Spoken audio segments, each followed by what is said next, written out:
बेसी हेर्न रुचाउँछन्। कतिजनाका छोराछोरीले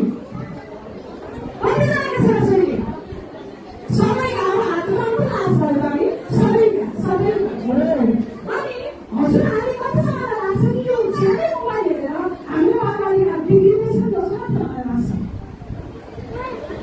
सबैलाई लाग्छ है। एकजना सरले भन्दै हुनुहुन्थ्यो भाइ म्याम चिन्ता भनेको त सबैलाई हुँदो रहेछ, के भनेको सबैलाई हेर्नु छ।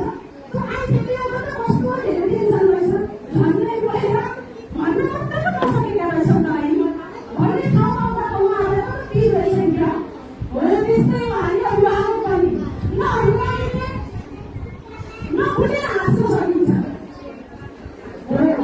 यो चौधरी प्रकृतिले छोरा हालेको बेला हाम्रा बालबालिकालाई हामीभन्दा महत्त्वपूर्ण मोबाइल भइराखेको बेला हामी अभिभावकले के गर्ने भन्ने महत्त्वपूर्ण पक्ष हो।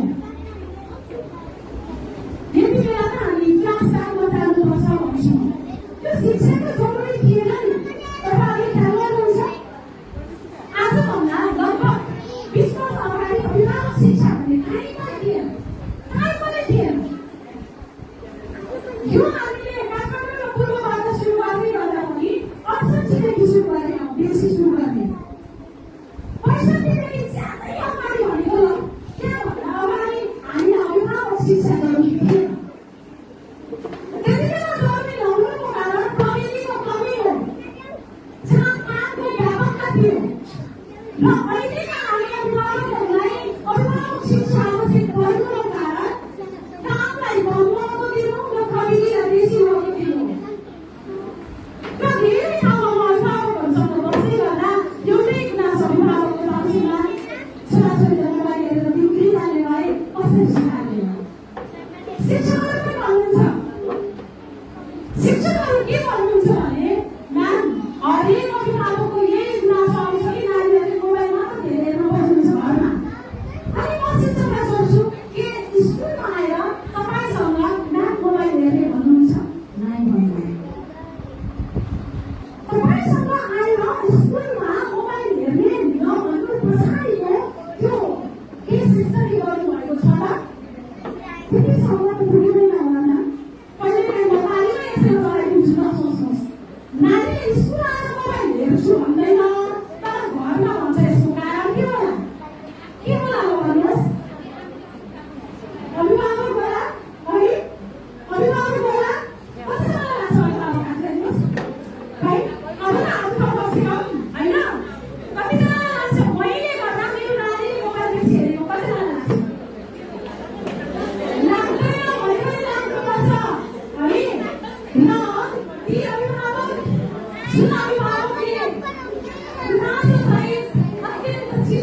निहाल्न जरुरी छ।